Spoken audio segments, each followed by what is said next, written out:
Capstone Design at Mines is a program for mechanical, electrical, civil, environmental, and general engineering students. Our projects, for the most part, are multidisciplinary. So we're looking at combining skills. What have students learned in their different classes?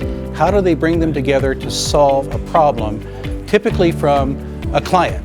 We have about 50% of our projects that come from private companies that might want to look at how to manufacture something better, or how to make a product that is lighter weight, more durable. The projects we work on are very much like a project a student will work on in their first, second, third job. When you get out of school, it's not the classes that you've taken. That's the background information that you need to solve a problem. The ultimate goal of the Capstone program is for students to think more broadly.